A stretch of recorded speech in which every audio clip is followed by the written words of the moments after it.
Bienvenue sur Sotra TV.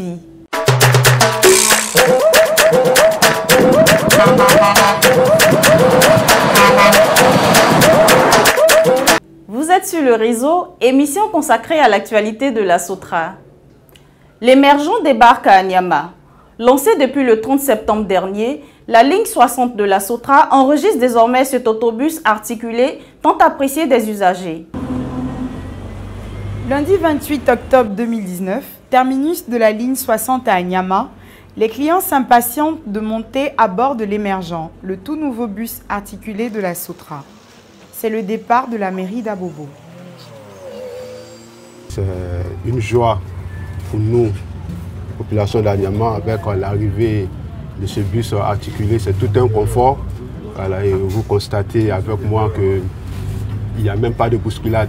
Ça fait diminuer un peu le calvaire de la population. En tout cas, pour le moment, nous sommes très heureux pour l'arrivée de ces bus dans la commune d'Anyama. En tout cas, merci à la direction de la Sotra.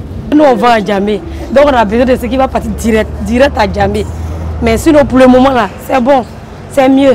Parce que là, c'est prudent, même si on s'arrête, même si on n'a pas eu place souvent, on s'arrête. Mais c'est prudent, parce qu'avec cette bac-là, on n'avait pas de prudence. Mais ça, là, on est trop heureux dedans même. La Sotra démontre avec l'arrivée de cet autobus dans la cité de la Kola qu'elle reste le transporteur urbain de référence à Abidjan. Du 18 au 29 octobre 2019, Sotra Tourisme, filiale du groupe Sotra, a organisé sa toute première édition du pèlerinage chrétien. Les villes de Lourdes, Lisieux et de Paris ont été visitées par les pèlerins. À leur retour à Abidjan, ils ont été accueillis par des membres du comité de direction de la Sotra.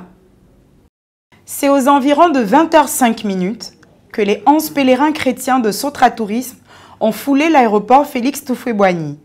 Pour cette première édition, Sotra Tourisme a réussi son pari. Au micro de Bamba Vassiriki, les pèlerins ont salué la parfaite organisation de ce voyage.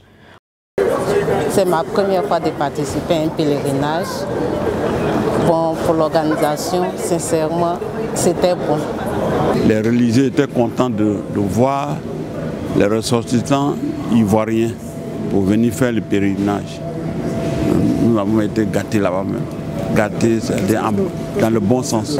Oui, l'encadrement n'a pas été facile parce que c'est le tout premier pèlerinage chrétien de la Sotra que la Sotra a organisé. Mais c'était vraiment avec beaucoup de chaleur, beaucoup de prières parce qu'on a eu un bon guide spirituel, le père Guy Couton. Ça a été des moments denses de spiritualité. Et je sais que pour ceux qui n'avaient pas l'habitude de beaucoup prier, vraiment, ils ont été servis. Ils ont été servis en termes de prières et d'exercices spirituels. Alors, les uns et les autres ont été disciplinés et je pense que ça a été un temps béni. Sur le plan santé, vraiment, il n'y a pas eu de grands bobos.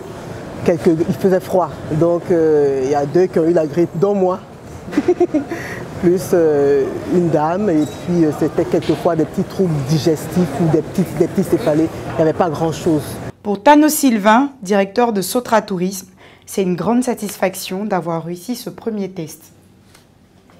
Le premier pèlerinage chrétien de Sotra Tourisme a été organisé du 18 octobre au 28 octobre avec 11 pèlerins de 4 en 4 heures. Le pèlerinage s'est déroulé à Lourdes, à Lisieux et à Paris. Et par la grâce de Dieu, ils sont de retour. Nous pensons à l'organisation du deuxième pèlerinage chrétien qui aura lieu en Israël. Et nous attendons le maximum de pèlerins pour que ce soit une habitude, l'organisation des pèlerinages dans Sotra Tourisme. Ainsi prend fin ce numéro de Sur le réseau. Merci de votre aimable attention. Je vous retrouve très prochainement pour une nouvelle édition. Thank you.